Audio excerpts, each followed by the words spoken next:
1월 마지막 주 KMATV 뉴스 브리핑을 시작하겠습니다. 대한의사협회가 정부의 의대 정원 확대 요구를 수용했다는 일부 언론 보도에 대해 사실 무근이라고 즉각 반박했습니다.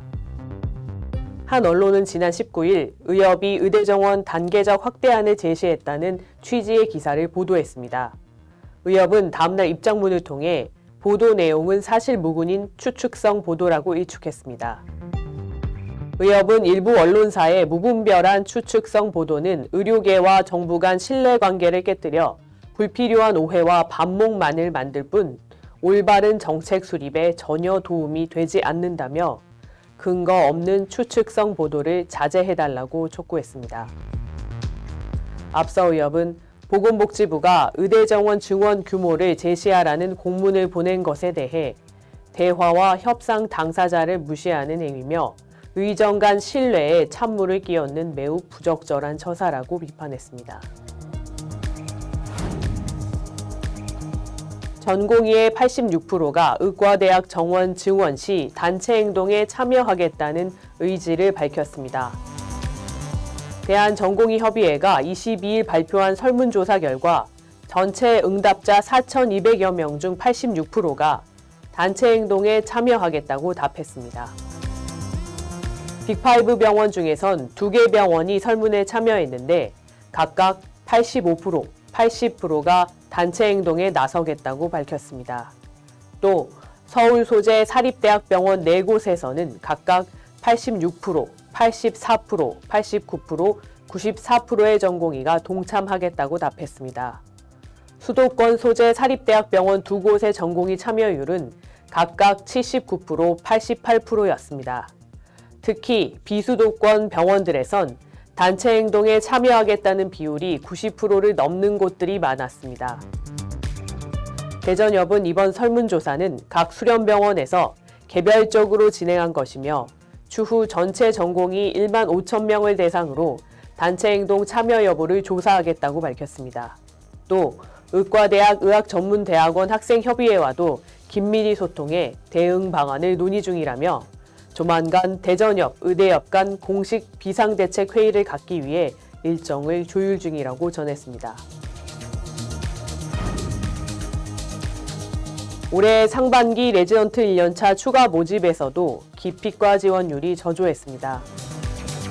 지난 15일에서 16일까지 이틀간 진행된 추가 모집에서 소위 빅5 병원의 가정의학과, 응급의학과 등에 대한 기피 현상이 뚜렷하게 나타났습니다.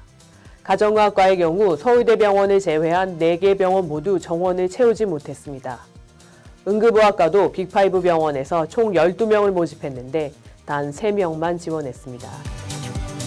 한편 내과의 경우는 추가 모집 효과가 컸으나 수도권은 8명 정원에 4배에 달하는 34명이 몰린 데 비해 비수도권은 21명 정원에 25명이 지원해 수도권과 비수도권 지원율이 큰 차이를 보였습니다.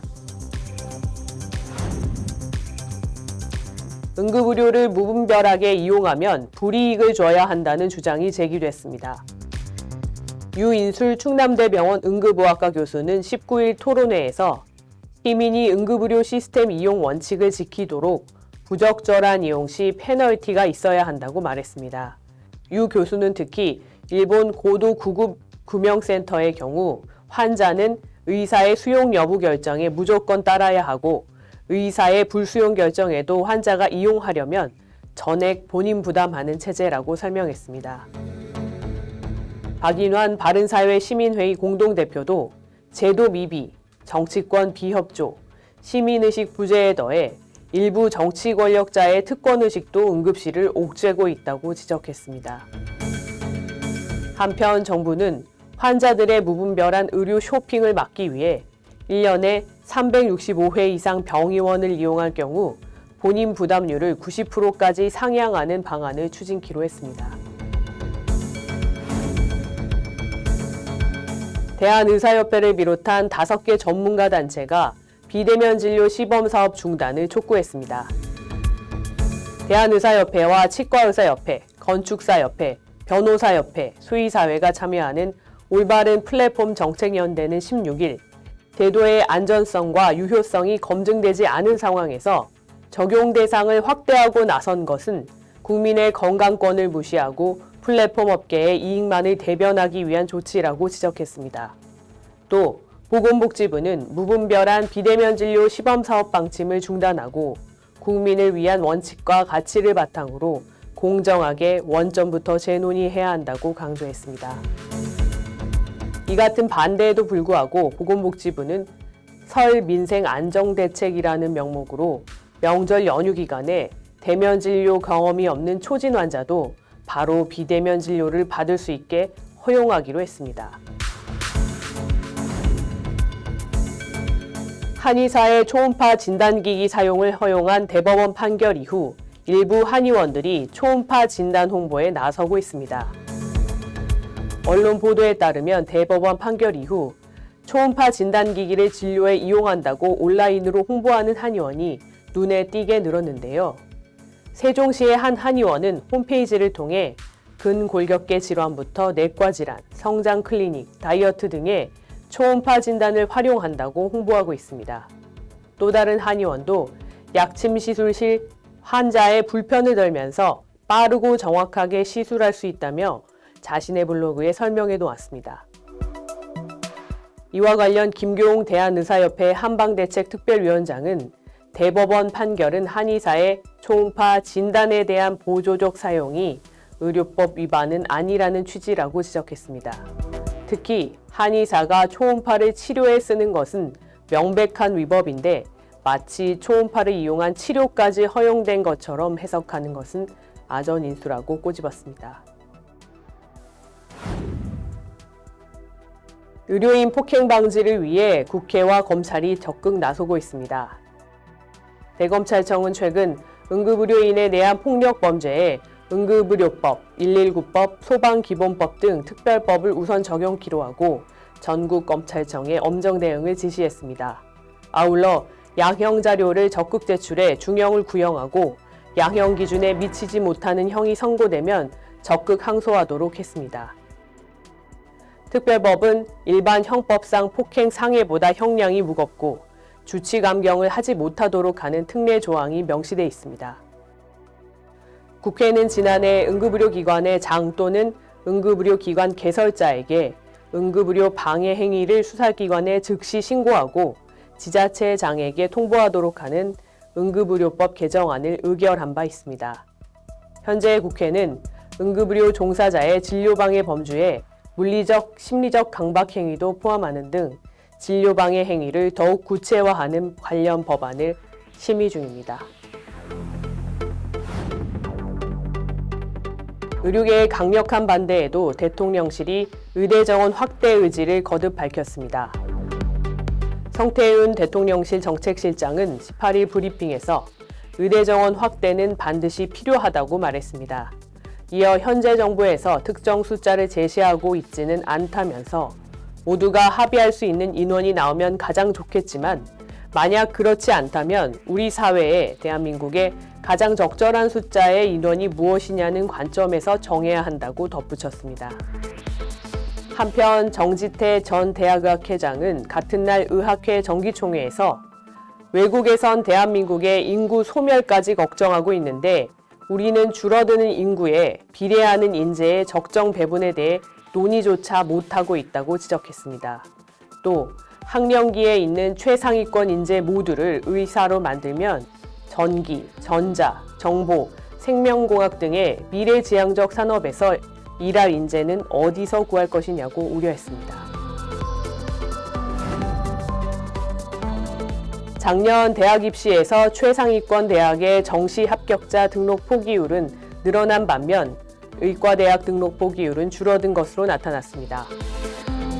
입시 전문 제2학원에 따르면 최근 5년간 서울대, 연세대, 고려대 세 대학의 모집 정원 4,660명 중 28.8%에 달하는 1,343명이 등록을 포기했습니다. 이는 지난 2019학년도부터 최근 5년 동안 가장 많은 수치입니다. 의대의 경우 정시 등록 포기율은 11%에 불과했는데 2019학년도 28.9%에 비해 크게 낮아졌습니다. 학원 측은 2023학년도 의대 등록 포기율이 최근 5년 동안 최저치를 기록했다며 자연계열 학과의 등록 포기율도 과거에 비해 크게 줄었는데 이과 최상위권이 의대 지원으로 쏠려 있기 때문으로 보인다고 분석했습니다. 의료계와 시민단체가 한 목소리로 의대 정원 확대의 부작용을 우려했습니다. 의료정책연구원과 바른사회 시민회의, 한반도 선진화재단 주최로 열린 긴급 토론회에서 이필수 의협회장은 의대 정원은 정치적으로 접근할 것이 아니라 다양한 변수를 고려해 합리적이고 체계적으로 정책을 수립해 나가야 한다고 강조했습니다. 우봉식 의료정책연구원장 역시 현재 조명되는 의료 문제는 의사수 부족이 아닌 정책과 체계의 실패 탓이라고 지적했습니다. 김원식 건국대 경제학과 명예교수는 의대 정원이 늘어난다면 의료비 증가는 필연적이며 지세대 의사들이 필수 의료를 전공하고 지역의사가 될 가능성은 요원하다고 단언했습니다. 조동근 바른사회시민회의 공동대표는 의사 수를 늘리는 것이 능사는 아니다라며 특히 공공의대 신설 및 의대 정원 확대는 정치권 이권의 대상이 되기 십상이라고 지적했습니다. 단국대 인문사회의학교실 박형욱 교수와 함께 의대 정원 확대의 문제점에 대해 이야기 나눠보겠습니다. 네, 교수님 한파에도 이렇게 찾아주셔서 감사드립니다. 감사합니다. 교수님 최근 토론회에서 의사 수를, 그러니까 의대를 증원해서 어떤 문제를 해결하는 게 사실은 환자를 생각하지 않은 환자분의 입장을 들여다보지 않은 것이나 마찬가지다라는 그 진단을 해주셔서 인상 깊었습니다. 국민들이 일견 생각하기에는 뭐 응급실 뺑뺑이라든지 소아과 오픈런 이거 의사 늘리면 되는 거 아니야? 이렇게 직관적으로 생각하실 수 있는데 사실 의사 수, 인구당 의사 수보다 의료 접근성, 액세스라는 이제 개념을 말씀 주셨는데요. 그게 중요한 이유가 무엇일까요? 일단 뭐 이렇게 의료계 문제로 국민들에게 여러 가지 심려를 끼쳐드린 거에 대해서 참 죄송스럽고 안타깝게 생각을 합니다.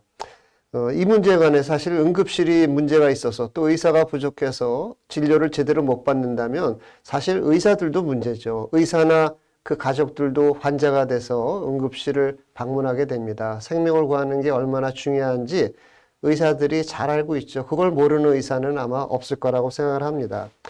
비유적으로 좀 말씀을 드리고 싶은데요.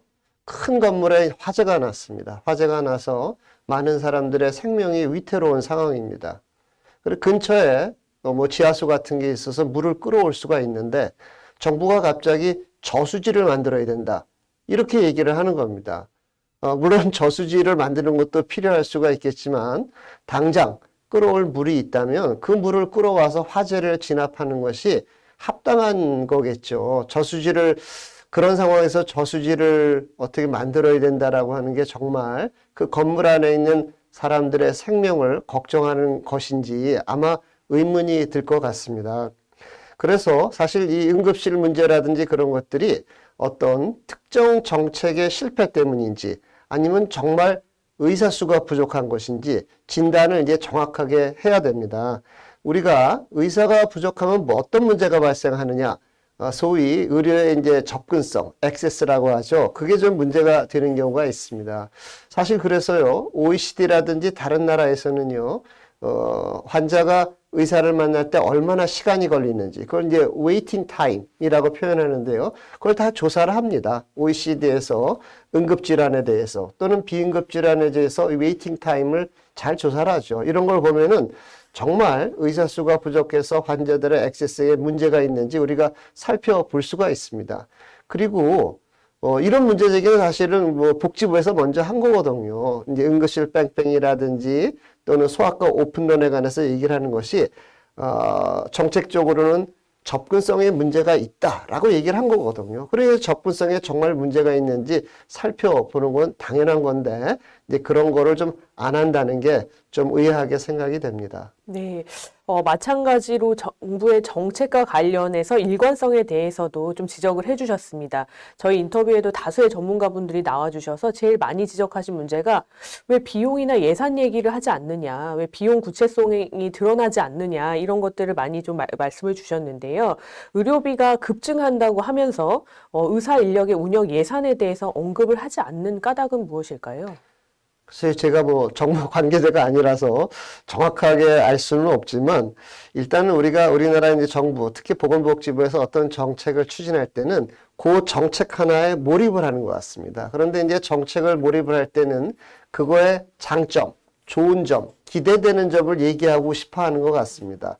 문제점을 얘기하거나 또는 안 좋은 점에 대해서 얘기를 하면 국민 여론이 또 이렇게 뭐 저런 문제가 있네 라고 생각을 하는 것을 걱정해서인지 정부 정책을 이렇게 쫙 살펴보거나 그러면요, 문제점에 대해서 언급하는 경우는 굉장히 없는 것 같습니다. 보건복지부도 여태까지 뭐 많은 정책을 해왔죠. 그 정책들, 뭐 지난 정부에서도 문재인 케어 그런 걸 하면서 굉장히 환상적인 결과만 얘기했지 거기에 딸린 문제점에 대해서는 사실 거의 언급이 없거든요. 그래서 이런 것들은 우리나라의 어떤 그 정부 정책 추진 과정에서 일반적으로 보이는 모습하고도 좀 맞닿아 있습니다. 개선돼야 될 부분이라고 생각하고요. 그리고 또 하나는 이제 의료비가 급증해도 사실은 그동안에 이제 정부의 어떤 패턴을 보면은요, 그 원인을 근본적으로 진단하기보다는 의사들을 비난하면 어떻게 보면 좀 이렇게 국민들이 그 정책의 문제점을 정확하게 짚고 넘어가지 않는 그런 문제가 많이 있었던 것 같습니다. 우리가 이제 연금도 문제가 되잖아요. 연금도 보면은 사실은 우리가 연금이 앞으로 더 큰 문제가 될 거라고 많은 분들이 지적을 하고 있거든요. 이게 이제 내는 돈, 받는 돈을 비교해보면 그 균형이 안 맞으면은 이제 문제가 발생하지 않습니까? 사실 국민건강보험도 마찬가지가 있는데 그래도 이게 유지가 된 거는 어떤 이유가 있겠죠. 거기 이제 의료인이 낑겨 있어서 여러 가지 이제 그 완충작용 역할을 하는데 당연히 그런 과정에서 부작용이 발생을 하는데 그 부작용을 어떤 정책의 근본적인 한계라든지 문제점과 연결져서 해석하기보다는 의사를 좀 윤리적으로 비난함으로써 그걸 좀 무마하고 나가는 그런 경향이 좀 상당히 많은 것 같습니다. 네. 사실 교수님 말씀하신 것처럼 현장에서 어떤 정말 의사 직군의 특별한 문제가 만연했다면 지금의 의료 제도가 이렇게 보호되거나 유지되지도 못했을 것 같습니다. 문제점에 관련해서 드러내지 않는다는 거는 사실 장밋빛 미래만 자꾸 말하는 것 같은데 그런 게 지속 가능한지 의문이 듭니다. 더 드릴 질문이 있는데요. 그 정책의 전문성이나 정교함 이런 것들이 지금 필요한 시대라고 보이는데 과학적인 객관성을 인정받은 근거와 명확한 분류체계, 일관된 방향성 수립이 선행되어야 될 것 같습니다. 교수님께서는 정부가 필수 의료에는 정말 진심으로 관심이 있느냐라는 질문을 주셨고 정확한 진단이나 수치가 없음을 우려하셨습니다. 오히려 의사 수입이나 도덕적 해이, 말씀해 주신 것처럼 이런 여론몰이에만 좀 집중되는 경향은 왜 그렇다고 보시는지요? 우리나라의 어떤 사회의 어떤 전반적인 분위기 속에서는 이제 도덕적으로 이제 아주 우위에 있음으로써 상대방을 좀 궁지에 몰아넣고 어떤 자기가 원하는 것을 실현하려는 그런 성향이 굉장히 강한 나라죠. 그러니까 윤리적으로 이제 의료계를 비난하면 이제 의료계가 좀 궁지에 몰리게 되고 그 반사적으로 국민 여론을 더 이렇게 확대할 수 있다. 그게 아마 그 오랜 기간에 걸쳐서 저는 반복되어 온 거라고 생각을 합니다. 또 하나는 약간 책임을 회피하는 건데요. 우리가 이제 정책이 실패했다면 그 실패의 원인에 대해서 정확히 진단을 해야 되는데 그렇게 하지 않고 나쁜 의사들 때문이야. 그런 게 굉장히 편한 거거든요. 그래서 이런 부분들이 좀 개선돼야 될 부분이죠. 우리가 정책이라고 하는 거는 정말 진정한 토론이 일어나야 되는데요. 이제 여러 가지 질문을 던지는 거죠. 그러면 이제 이런 정책이 맞는 거야? 이런 의문이 있는 거야? 그러면 또 정부가 거기서 답을 하고 서로 진정하게 의사소통을 하는 과정에서 정책의 문제점이 드러나고 개선 방안이 나오는 건데 그냥 윤리적으로 상대방을 비난하는 형태로 정책을 추진한다면 결과가 좋지 못할 거라고 생각이 됩니다. 네. 쉽게 말하자면은 우리가 이런 어려운 문제를 같이 풀어보자라고 하고 있는데 상대방을 너는 나쁜 놈이니까 안 돼. 이렇게 하는 거나 마찬가지인 것 같네요.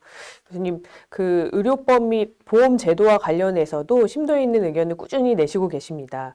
이런 한국 의료가 검증 아닌 허구적인 상상력이나 정책이 아닌 정치적 선동과 같은 함정에 빠지면 안 된다고 말씀 주셨는데요. 관련한 비전이나 고견이 있으시다면 한 말씀 부탁드립니다.